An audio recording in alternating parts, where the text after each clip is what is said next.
Hello and welcome everybody to a very special Buy Round podcast show. The Graham boys are going to Vegas. Cheese is already over there. Hopefully we'll be catching up with him, but we've got Wade Graham with us all week. So we've got a podcast now with the build-up. We've got a podcast dropping midweek over there when Charlie gets into town.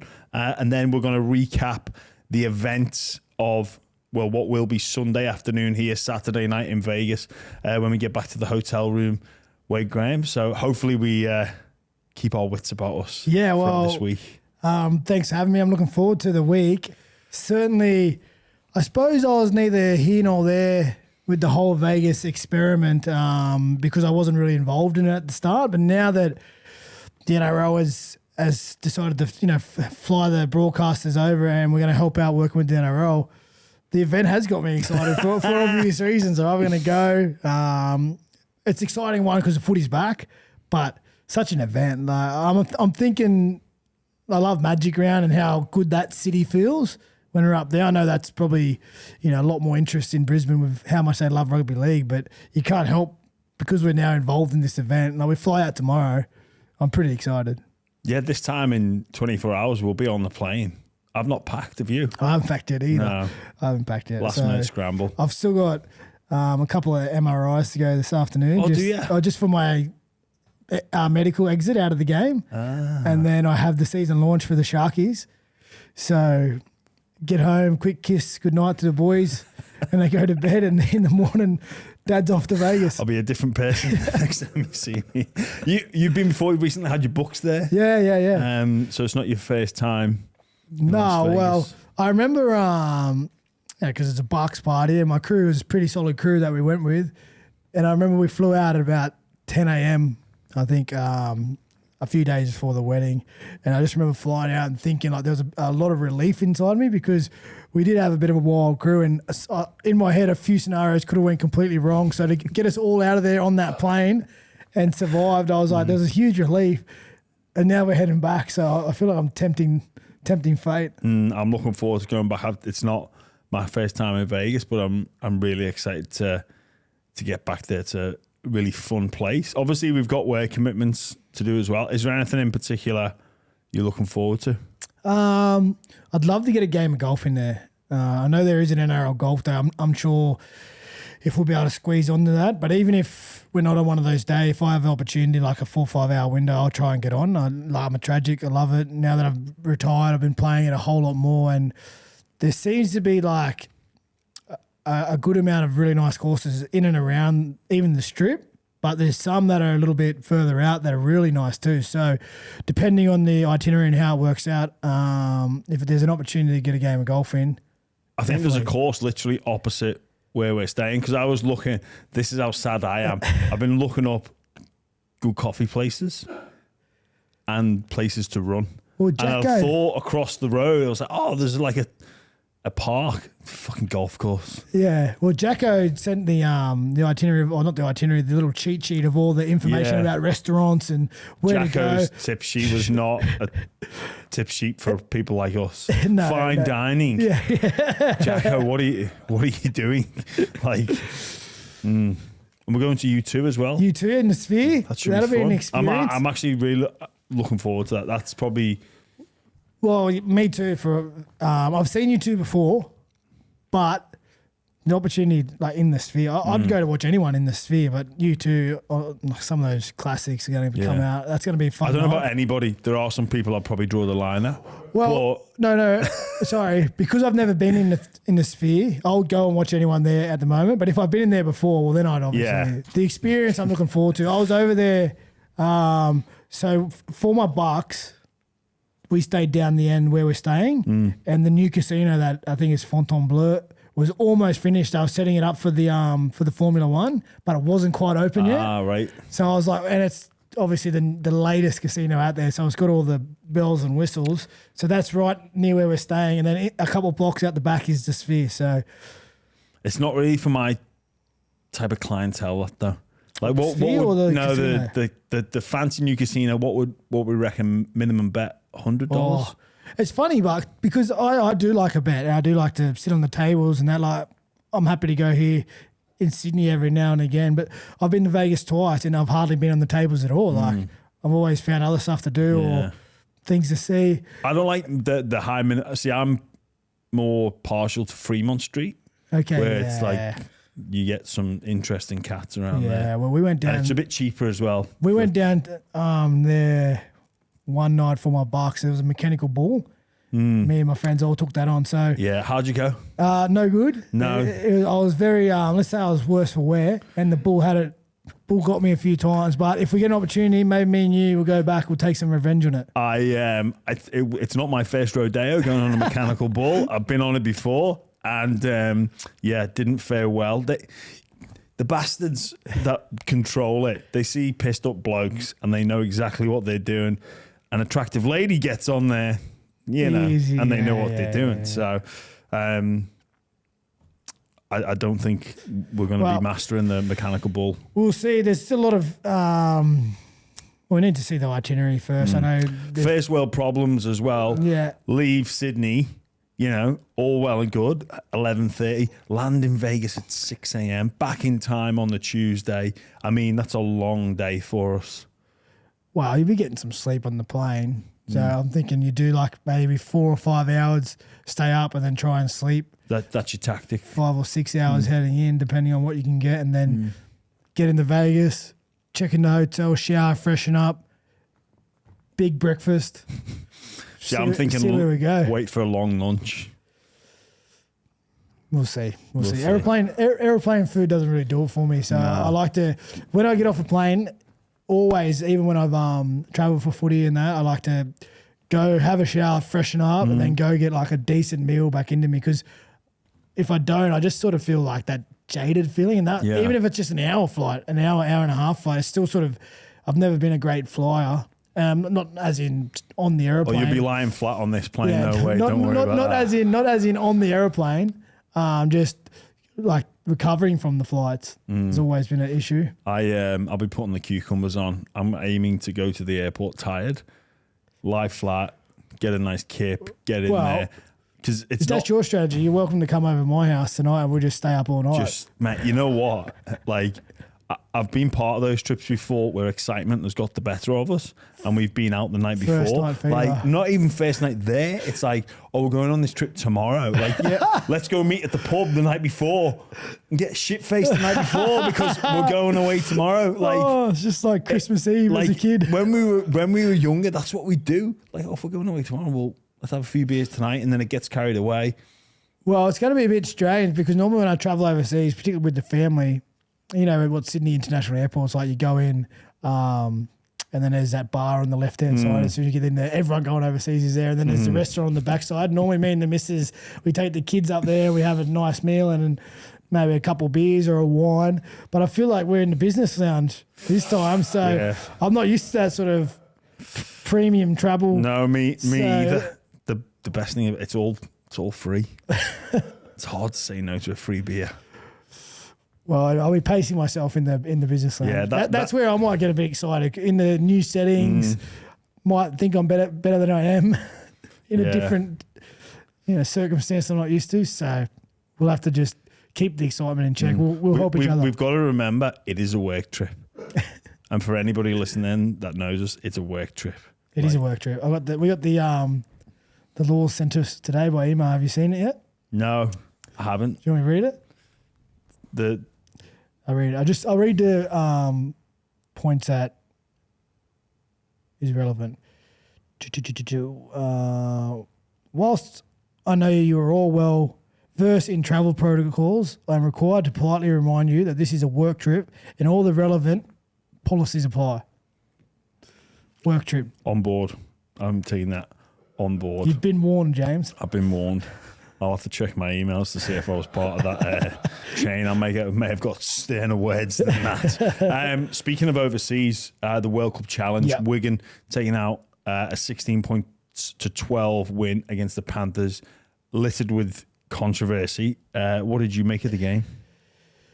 I can see, I saw all the same controversies as everyone else, the calls, the tries, the issues.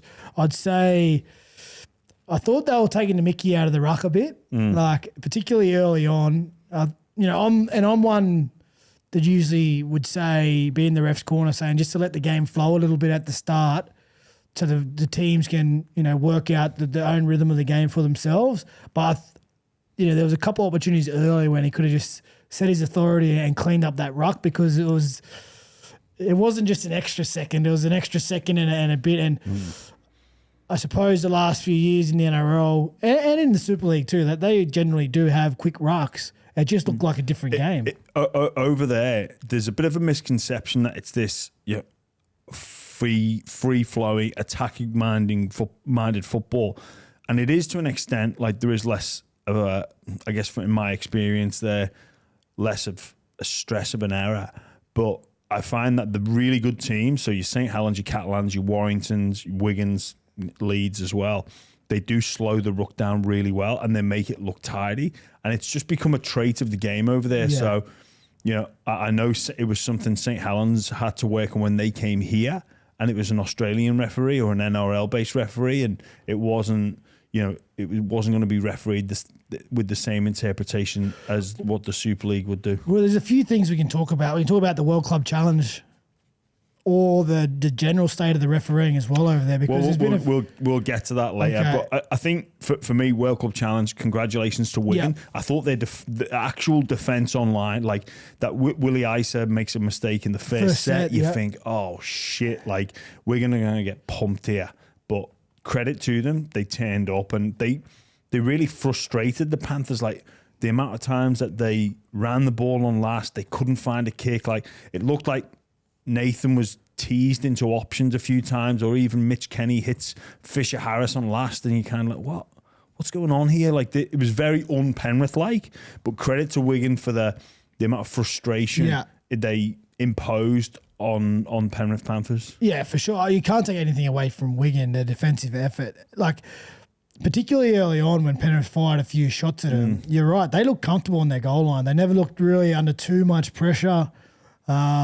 Regardless of how well you slow the ruck, you still got to make the right defensive decisions on the end of the line and check and go off leads. And Penrith do it as good as anyone with Isaiah Yeo, how he ball plays to hold the middle, Nathan, how he ball plays to hold up the middle to really put pressure on the edge defenders. But time and time again, they turn up in defence, and some of their attack, like Bevan French, that first try, a lot of guys you can see throw that cut-up ball right to left. And we're talking it needs to be perfect, because if it's a half a step behind him or on his shoulder and the ball carrier has to stop his run and slow his momentum, it gives the winger time to sort of release off that pass and make the tackle. But that first pass, it was just that good at beat to River on the end of the line. And rarely do you see the Penrith Panthers get caught short on the edge, because their defensive system has been enormous the last. You wonder how much of an impact Stephen Crichton not being there has had on them. It's funny because every year we've gone, they lose a player, but they replace a player. They seem to just kick on and find it. And last year there was doubts around them again, losing Kickow, Coruscant losing the World Club Challenge, but they come good in the end. But Stephen Crichton's a big one too, because not only does he leads with his action and the way he plays, but he's a great communicator. Yeah. I think it's underestimated by people who don't know him or haven't played against him about, one, how competitive he is on the field and how he drives his team, through his actions, but also through his voice. And in those moments, those big moments when the game's toing and froing and you're in a ding-dong, it takes those voices, those strong leaders, those strong actions to keep you on track and to turn the game. And, how many times have we seen him come up big for that team? The intercept against South 2 years ago, like a lot of times throughout the season in regular games, but the big games too. The try last year, like Nathan Cleary, by far the best player in that last 20, but just as important of that grand final was Stephen Crichton standing up. Wherever he plays, he has an impact on the game, and he leads that side, whether he's left side, right side, whether he fills in at fullback. Like, he's such a commanding presence, and he takes ownership of that unit of defence, and you just wonder how much Penrith missed. Even if he played on the right-hand side and Isaac Tango was on the left, whatever they do, like, he has a positive impact on that team. But I think for the game, obviously the Joe Wardle try that went up as I've got a try, but going to go up.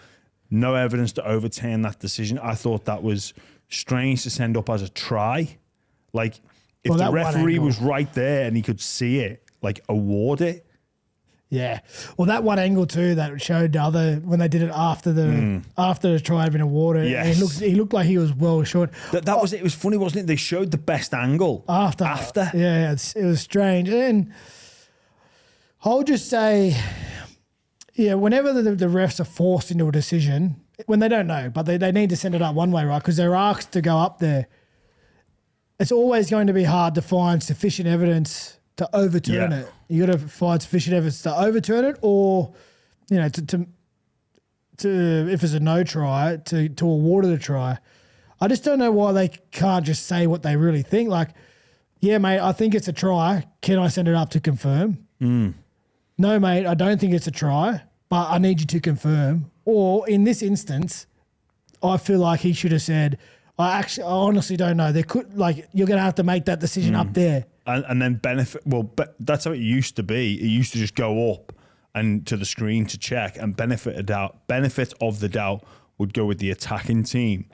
Now they changed that over the years. I think there's a strong case for the Wardle try to go up as no try, and no evidence to overturn that, and then the May opportunity to go up as a try. And no evidence to overturn that. If they were swapped around, those decisions, they could have been different. They would have been different, right? If the ref had set it up, or if both had gone up as a try, or both go up as no try. I just think that, like, if there's an opportunity to back the ref, because he is in the best spot, right? If the ref, he should be. The ref and the touch judges communicate. If there's an opportunity for him to send it upstairs with an opinion that he thinks from the ground, do it. But in cases where he's obstructed from view or doesn't know, he should be able to send it up, say, mate, I honestly don't know, but it needs to be reviewed. Yeah. You make the decision because you got time to do it. But if he has got an opinion on the matter, well, of course, send it up, because that's why he's out there to referee the game. So they're tough ones. I agree. If the Wardle trial was sent up as no try, there's not enough evidence to overturn it. And if May's trial was sent up as try, it probably gets awarded. So there's a lot of pressure on that ruling that he sends up in the instances where he doesn't actually know what's happened. Well, it's hard for me to say this as a St. Helens fan, and obviously it's very tribal. I'm delighted for the English game, and congratulations to Wigan. Like, it's hard for me to say that. It really is, but credit to them, and I have got some friends within the camp there, and look, I was really pleased. And it was a great advert for the English game in terms of 25,000 there, because they've been under the pump quite lately, and there was a decision 24 hours previous to that happened with New Brown being sent off. That one was okay. We're playing a collision sport. We're playing a collision sport that we all accept before we walk onto the field. 100%. And that comes with an element of risk. The collision sport, people moving at high speeds with footwork on a lot of the time, particularly in England, not a steady surface where you can change your level, your height, your body twist, the way you're moving, impacted by teammates, impacted by defenders that move your weight, move the height, adjust where you are.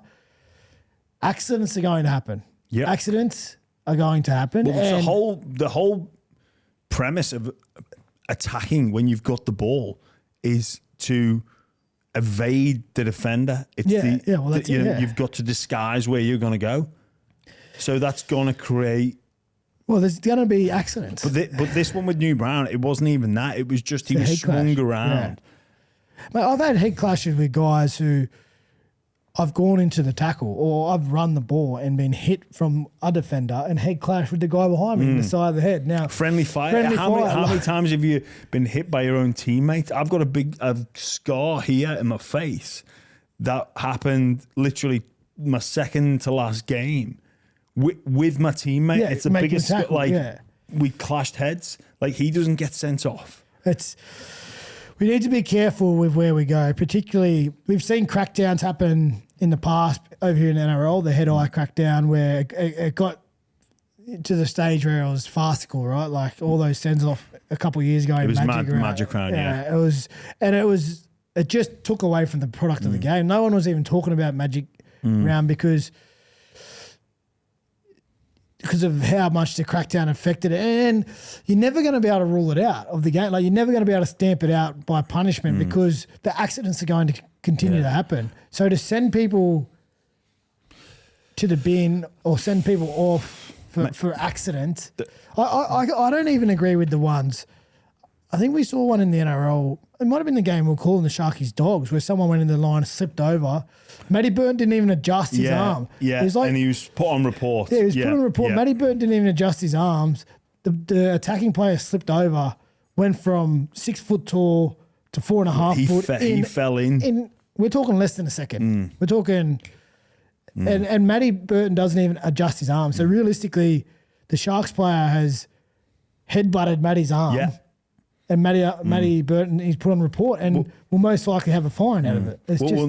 In the Super League now, they've basically said that the defender has the complete responsibility not to make contact with the head. But in situations like, and our game is different to rugby union, but there are some situations that happen that it is impossible to avoid contact with the head. And it's almost instigated by the action of the attacker, the person with the ball, because they're trying to deceive the defender or they're trying to find the flaw. What's happened over there is insane. Like, you speak about Magic Round, and look, I wasn't a fan, but at least it was consistent. Every single game, every single contact was send off, sin bin, penalty. And look, I need to say this: nobody wants to see concussions happen. Nobody wants to.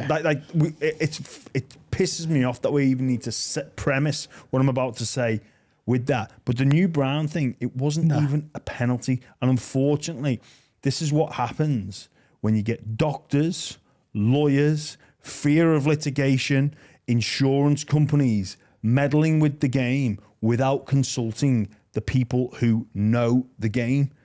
And I feel this has been, it's going to get worse next year. They're lowering the tackle height to the sternum / nipple, which is like people that make that rule have it.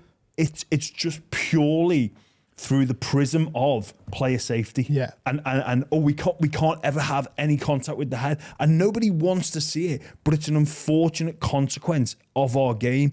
And look, I don't want to see people with problems after, but you cannot view our game through that prism, and you can't have the doctors and all in the classroom going, "Oh, we need to stop this out," because it's great in the classroom and it sounds great, but it doesn't work on the grass. And unfortunately, I've got the opinion, and I've spoke to some people, that it's basically come from the fear of litigation or the litigation that's actually happening now.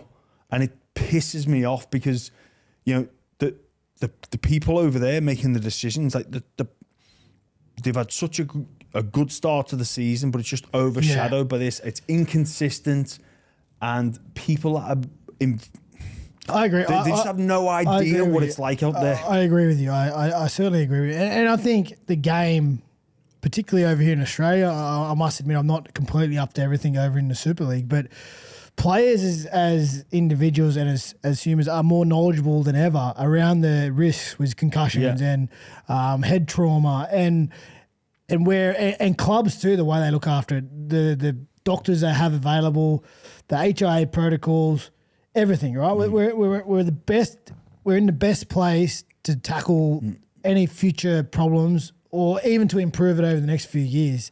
But taking drastic measures like that, you're right, by people who are just trying to make decisions from outside the game, it won't work. And it's just, hopefully they figure it out, because you'd hate to see it continue to be a blight, because if you change it too much, well, it's not the game anymore. No. And all players know there's a risk going out there and playing a game. It's a hard game. It's an accepted risk as well. Yeah, you know that there could be some 100%. unfortunate immediate consequences, like a broken leg, the spinal injuries that happen in our game. But nobody's thinking that before they go out. But it's an inherent accepted risk. Yeah, and all players know this. They understand this. Deep down, they know this. And it's part of the attraction for some of us as well. The old saying, you go out there and you put your body on the line. Like, you do that. And if you're my teammate and I see you doing that's what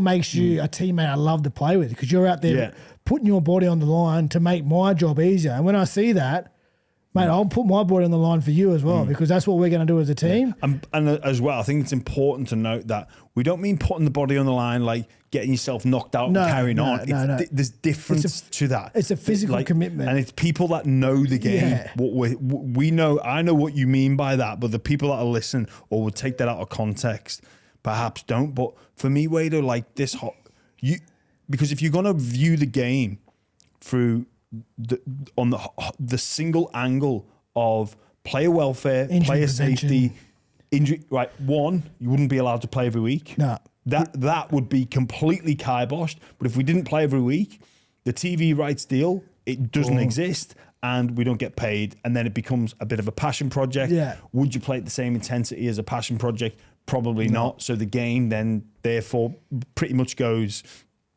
amateur / semi-pro. Also, you wouldn't let us play at night because, again, people will laugh, but anybody that looks into research for lifespan longevity knows about the importance of keeping your circadian rhythm consistent. So what does playing at night do? It knocks out your circadian rhythm, your body clock. So you play at 8 o'clock at night. Like when I was playing, I was always asleep by pretty much 10, 11 in a weeknight if I wasn't out drinking. But if I finish at 10, I'm not getting home till 12. I've got the buzz of the game still going on. Thinking about every tackle. I'm encouraged to take caffeine tablets. Yeah. I was encouraged to take pseudoephedrine tablets before they were outlawed. Like, that's not conducive to but you don't look at the game and go, tell you what, guys, what we're going to do is we're going to play once a month, and it's going to be at 2 o'clock in the afternoon, because no one would watch it. It wouldn't survive. But that would be how some doctors and people would view it and be like, well, if player welfare and player safety is your number one priority, then that's how we're going to frame the game. Like, it's a big hole that you've gone down there. And listen, like, hopefully when we see these changes, a bit of common sense prevails and we do get a recalibration eventually. Like, that's typically what happens here in the NRL. And hopefully, it happens over there, because maybe, I don't know, they're limited to one yellow card and one red card in the pocket. You can only use one of them a game. Well, Hull FC have had 3 red cards now. There's been the disparity in some of the punishment as well as a joke. I've followed the game closely over there, but it seems like all the stakeholders, apart from the people running the game and the doctors and the lawyers and the insurance companies, are pissed off. The fans are pissed off.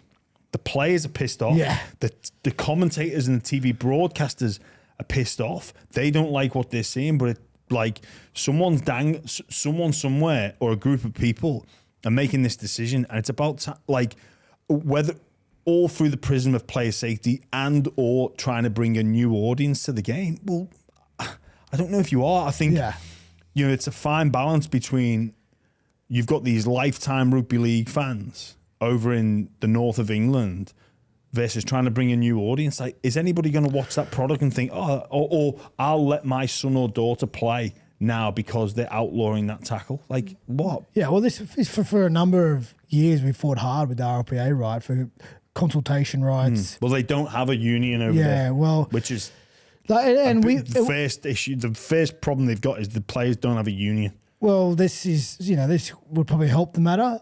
Like, when the players are united and stand and well educated and understand the issues and the decision making, like, you're never going, players our whole push over here for forever to try and, have our voices heard was never about running the game. We don't want to run the game. Like, that's not our job to run the game. Our job is to go out there and play.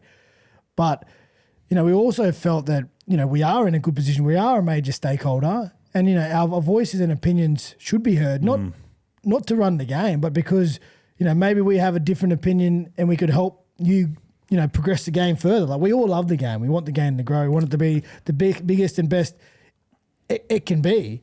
So why not lean into our experience out there on the footy field? Being a professional for 16 years across two clubs. You've got something to fucking offer. Yeah, like, 100%. You think that the people you should consult are the people that actually know the game inside and out and know what's real and what's not. And again, like, we do need to look after players that suffer concussions, and some of like you and me are both players that have had a history with concussion, and we get that, we accept that, and there's some potential long-term consequences there that we need to be fully aware of and get some help later down the track.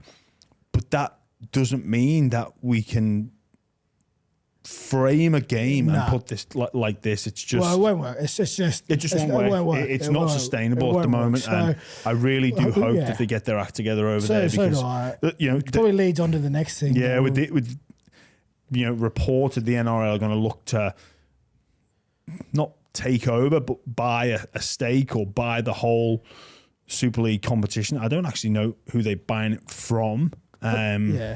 Because is it not individual club owners over there? Well, there are individual club owners, but I guess there's a group of people, and I know they did get some external investment, and I think it was one of the sports company, IAG. I just wonder why. IAG. There was a foreign investment. I can't think of the turn of phrase now. I don't know. Let's take away and buying the Super League, but let's take in, like, saying a more vested interest and an active interest. And I don't know why we couldn't potentially have a representative from the Super League come over here and have a vested interest and because I think growing both games is like best case scenario, right? Growing both competitions, Super League and NRL, is best case scenario for the game because it makes it bigger. Connecting them in a way where they're not quite the same. They're still their separate leagues, but they do have a relevant connection and an open dialogue where they can discuss issues like we're talking about, right? Yeah. And because they certainly run things different in Europe and there's different ideas over in that part of the world. And, we've run a product over here that has gone, since the late 80s, 90s, just kick goals and kick goals and kick goals until the point where Peter V'landys was saying it was the most revenue turnover in the history of the game. So it's in a strong position. I don't know why we couldn't get some of the great minds over there and the great minds over here together just as a think tank, just to sound ideas, be a sounding board for each other and bounce ideas to try to get the best out of both competitions and link them. Like at the moment we have, the World Club Challenge that we just saw. I know they tried to get the World Series, the World Club Series a few years ago. Yeah. It just didn't take off because there was no real prize for any of the teams that and the scheduling is always hard, right? Because we both play in the winter. Sorry, they play in the summer now, and we play in the winter. It sort of runs side by side. And during those months, your sole focus is on your club, right? And October of that competition because you want to win the premiership. So the things on the side, yes, while they may be enjoyable, particularly for a player, the travel and experience, ultimately all that matters is, your prize at the end. But in a perfect world, I would see the games, both competitions being strongly linked with people and see them both grow healthily because it's just, I love, at the core, I love rugby league. Yeah. I love the sport. I just want to see it grow. Yeah, it was IMG, not IAG, IMG that purchased a stake in the Super League. Obviously, they're an investment fund. Fundamentally, they have helped out other sports in the past, and I know that foreign investment is coming into sports everywhere we go. I think Rugby Australia are potentially exploring those avenues as well. I guess for the Super League to be bought out fully by NRL would get people on high alert over there.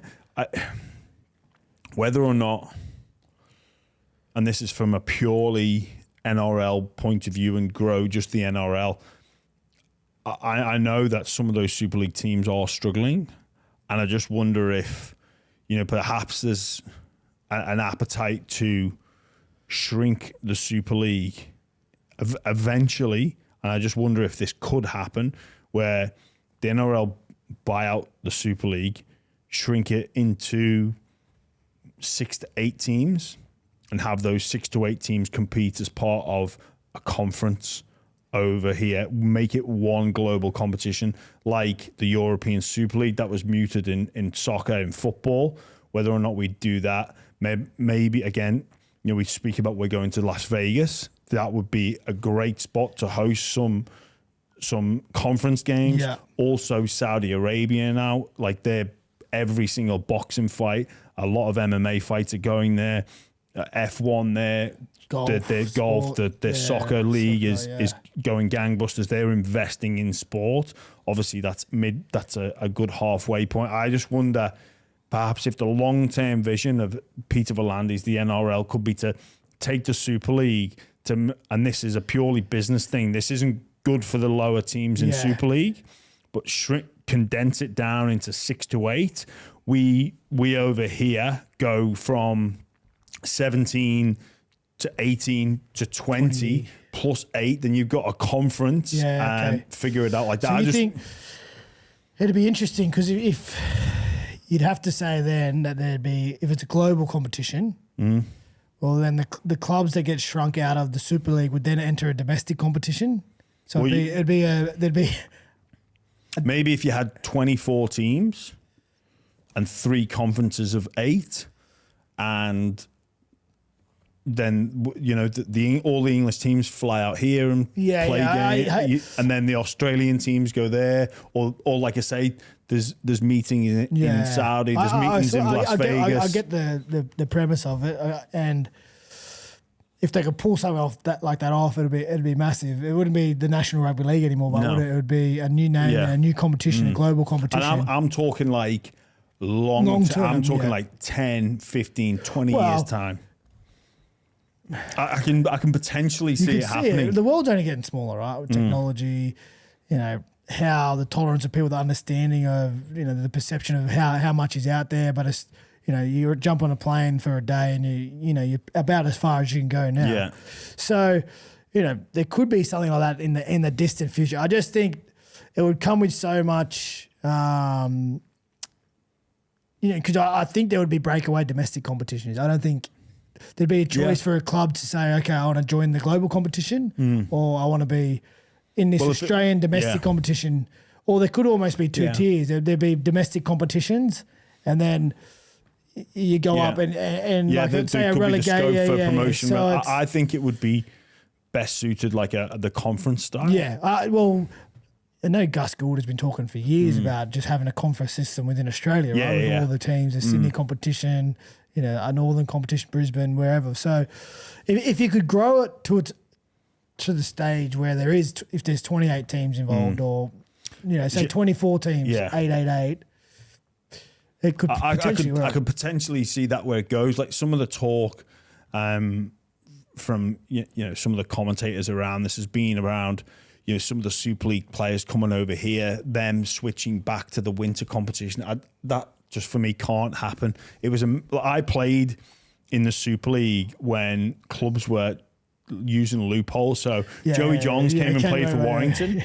And it was like basically for the last 6 games in the finals. It's like, well, hang on, like it's the best player in the world. This cap. And then Adrian Morley came for Bradford, and like they won the comp. But it's like, well, I don't know if that's it's like that's not sport integrity being held. It's stacking the cards. It's a bit of a it's great that you had these big name players, but then it doesn't reflect the true nature of even over here with the loan system at the back end, when like Nofaluma, for example, went to Melbourne. with 6 games to go. I was like, well, yeah. Well, the only other option would be for the Super League. They need to build it up and make it financially viable to get young Australian players out there earlier. Because right now, if you make it in the NRL as a young kid, like financially, there's no appeal to go to Europe anymore. Like not like there used to be, I'd say.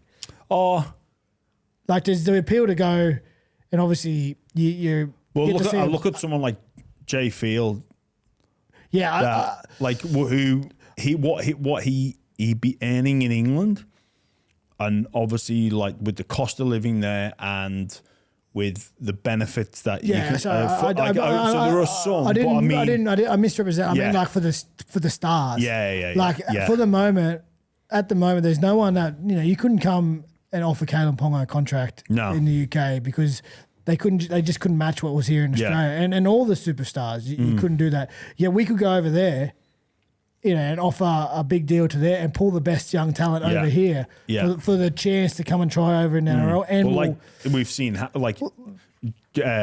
Kai Pearce-Paul, Will Price, 100%. Like 2 lads who've gone to Newcastle, Morgan Smithies. Ideally, you want them staying in England, building that competition, making it viable for them, and trying to get some Australian superstars over there as well, not just the young guys who haven't been able to quite break it in the NRL, or the guys who are coming off the back end of their career.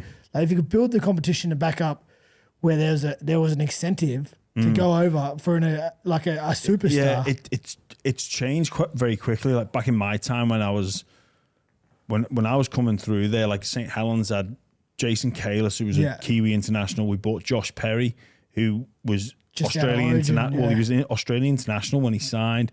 Jamie Lyon came over. Like, we had some like top end Aussie players, but it changes exchange rate for one, and then obviously, the salary cap here just going up. It's pretty much stayed the same over there. It just goes to show the growth of the NRL really, because it's just. Credit to the NRL for growing the game over here and giving us the product that I think the players deserve. We're going to take a quick break from the show to talk about AG1. Taking care of your health isn't always easy, but it should at least be simple. That's why for the past 3 years, I've been drinking AG1 every day, no exceptions. It's just 1 scoop mixed in water once a day, every day, and it makes me feel focused and ready to take on every day. That's because each serving of AG1 delivers my daily dose of vitamins, minerals, pre- and probiotics, and more. It's a powerful, healthy habit that's also powerfully simple. Healthy aging doesn't need to be complicated. It certainly shouldn't feel complicated.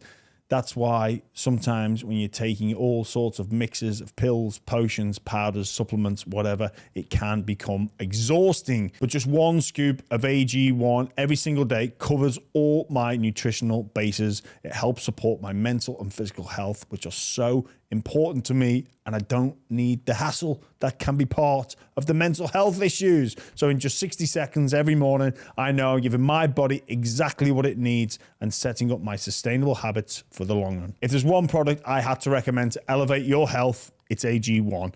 That's why they've been a partner of the Buy Round for so long. So if you want to take ownership of your health, start with AG1. Try AG1 and get a free 1-year supply of vitamin D3 and K2 and 5 free AG1 travel packs with your first purchase exclusively at drinkag1.com/buyround. That's drinkag1.com/buyround. Check it out. Just on to all things trials, Wado. Mate, I don't know about you, but going into trials for me, about finding your timing, but don't get injured. Hey, and we've seen a couple of big ones over the weekend. Tommy Gilbert, devastating. Seems to, I'm not sure if it's confirmed yet, but ACL. It was rumoured to be ACL. Yeah, so there's a worry there. Like that poor bastard. We were just speaking about how good he is for that team. He's really their aggressor, and he's a young, hot-headed enforcer in that pack. He's flying up the line to try and make a statement, and even though he's probably thinking about his shoulder, and he just gets his knee caught. It's the trials are like they're sort of you want to have a hard hit out. Get your timing right. Yeah. Get hit, make tackles, breathe heavy, and you know you're back because nothing in training will ever replicate the intensity. Get your emotion, feel that emotional energy and that emotional drain again. That one-on-one battle when you're going 100% and I'm going 100%.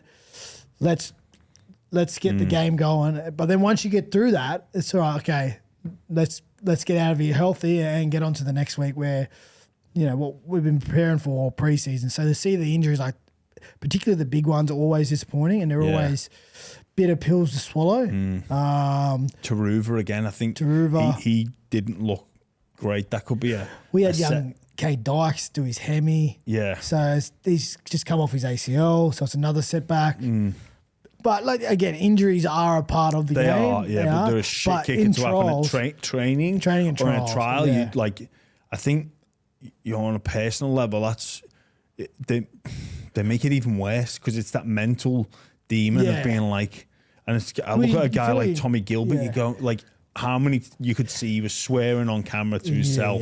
You just wonder how much he sat there going, what was I doing? Like why happened now? Like just why? That's you go through like a little bit of a mourning period, like a real mourning period when you because when you have a serious injury, you tell straight away, right? You don't need the scan to tell. Like there's some injuries you go, oh, okay, might be bad, might not be bad, might be able to work it through. But when they're bad ones, you know straight away. And he would be thinking, like, why? You could see him coming off the field, holding his face, saying, fuck me, fuck this. Like, it was bad. I guess the good thing for him, I think he's 23, time's on his side, but it's probably a season done after missing 9 months. Well, there's 9 months most of last season as well with that shoulder injury. Yeah, or a good chunk of last year. A minimum 9 months because I know you used to be able to rush back in more time, but there's research. Well, I did mine 2019 maybe. So that was 5 years ago now, and there's probably more research for them. But for every month after 6 months to 9 months, there's like a 15% even improved rate because it's not necessarily how strong you get; it's time for the graft to grow stronger in your body to become a part of your body because you normally graft it from your hemi or patellar tendon. So the time, that extra 3 months wait, or every month after 6 months it's not a small amount. It's like 10 or 15% less likely chance that the graft is going to re-tear. It just gives the numbers are. Yeah, and at 23, 24, like there's no point in rushing back. Well, who caught your eyes in the trials? Do you know what? I've not fancied, for some reason, I don't fancy them this year, but the Warriors. They caught my eye. I was looking at them and they picked up right where they left off, right? Same style play, up the field fast, the back five start their sets. SJ with that two leads.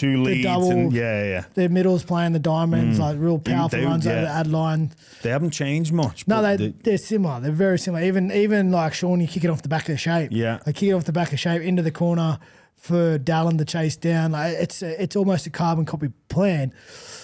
But you know what? So it answered one question, right? They're as clear and as connected, and there's clarity around how they're playing. Yeah. That's easy to see. They defended well.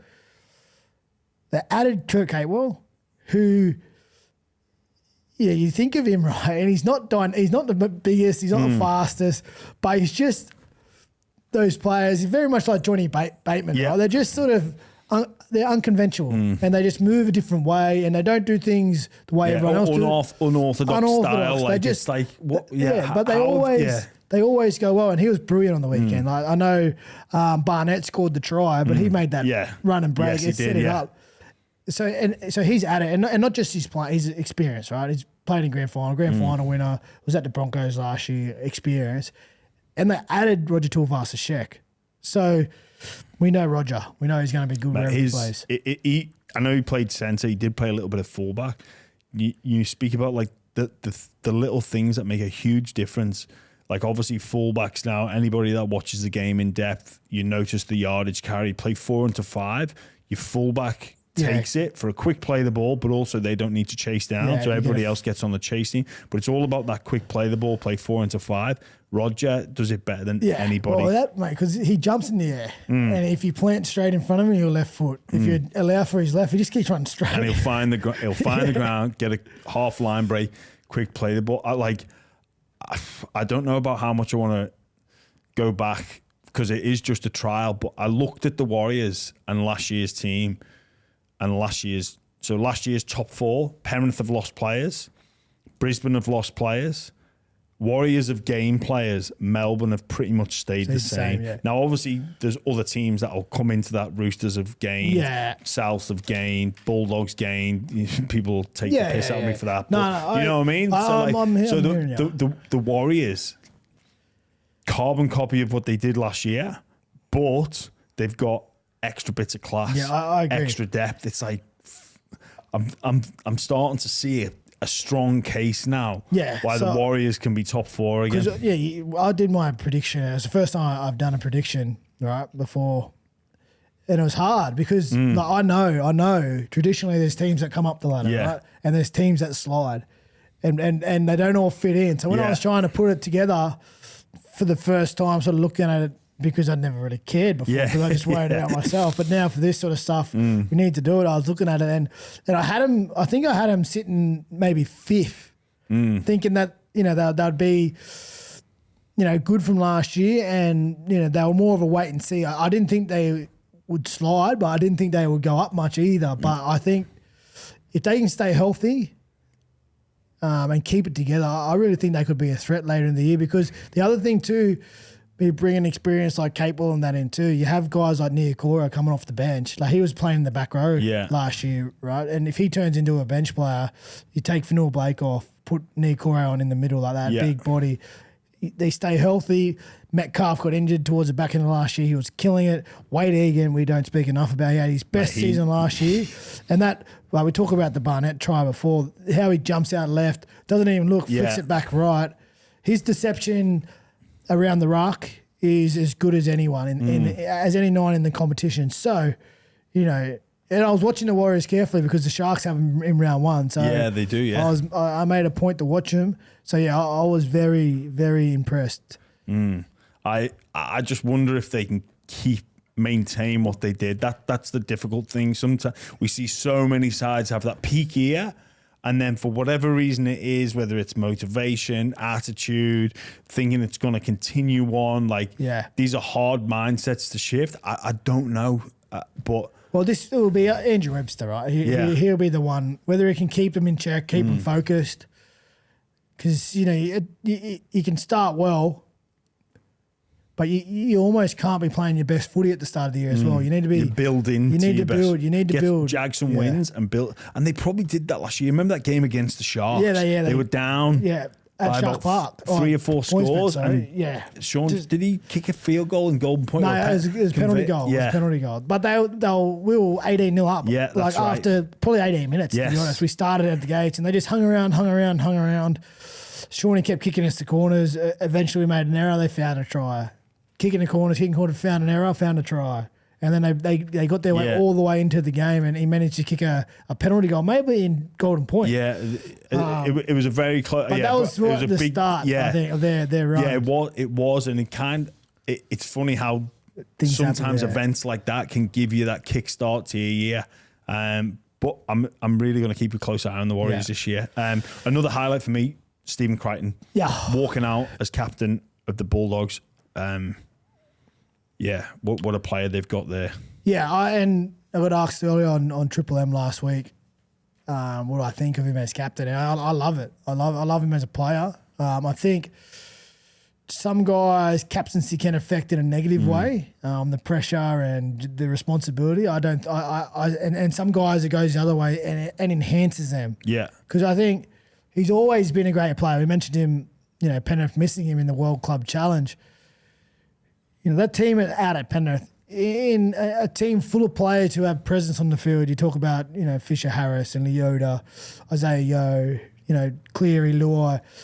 Last year, the guy I felt the most out there was Stephen Crichton because of, how he played. His physical commitment and aggression, but his voice was just clear. He was playing with clarity, whether it was the chip on his shoulder because he knew it was his last year and he wanted to leave on a good note. You could probably argue, but the signs I seen the other day at the game and all the reports about how he's carried himself as soon as he's walked in the door at the Bulldogs is he's earned it with his actions and how he's leading that team. And I think where we'll really get to see the growth, hopefully, because he speaks quite well. Stephen Crichton, he's very well spoken, and we probably just don't hear him enough because he's been, drowned out. He's been drowned out by your Jerome's, everyone else. Nathan's, Jerome. Well, actually, no, Jerome, Nathan, like they run the show there. And I think now there's certain responsibilities that come with the captaincy. Speaking at after the game, speaking with the media a lot more, speaking at club events, and there is an expectation and a responsibility that comes with that role, and I think he will shine in it. I really do. I love him as a player. I have him up there, probably him and Joey Manu as my top two centers in the NRL, and I think it also takes the pressure off Reid Marnie. It does. And Matty Burton. 100%. Matty, I think if we go to Matt Burton, he was signed 3 seasons ago as the star half. But in a team that was trying to find themselves, and in a team where his pieces around him were constantly moving and changing, it was always going to be hard for him to fire bullets on his own. And year by year, they've added some guys around him. Reid Marnie came across last year, probably felt the difference and struggled a little without that front row protection he had at Parramatta and that style of play, because he would always play off the quick play of the balls of Junior Paulo or RCG. They played a lot of second phase footy at Parramatta, off their edges. And because there was so much momentum, he's just rolling the rock and he's just jumping and he's just dictating, where he played off the back foot a lot last year. And when you play off the back foot as a dummy half, it's hard to dictate the flow of the game. And then you add on that the defensive pressure, I think, and the burden of the captaincy. You want to go out there and lead by front, so you start coming out of the line to try and put shots on, or you start coming up with Hail Mary plays because you think that's what the team needs. Yes. You get forced into that pressure. I think it'll allow him just to go back, distribute the ball, play with a bit more clarity, look up, and then just take his opportunities when they come instead of trying to force it. So I think it's a great decision. Yeah, I think for those two players, the knock-on effect, like some of the media wash-up can be, they've been stripped or axed. It's like, no, this is actually going to add to their game. Yeah. It's going to free up their head. They can just think about what's important now, what's in the moment. They don't have to think about what's going on now. Obviously, there's roles and responsibilities with your playmakers, but they're not bogged down by what can happen in the burden of captaincy, even dealing with referees. I think for what Stephen Crichton is, he's the man there. He's gone in there and he's this shining example of what a winner looks like. Like, everything that he does is preparing to win a game of football. Like, you see him at training, he's maybe not participating for, he's pulled up tight with a hamstring or they've limited his meters. You know how it goes. Yeah. But he's out there. He's not just going pissing off inside. He's out there telling, educating players because he fucking cares. Yeah. Like, he cares about himself and his performance. He cares about his team. Like, I love watching him get around the way his presence is. He's the alpha in that team already. Yeah. Based off his leadership skills. He's not gonna bark too much.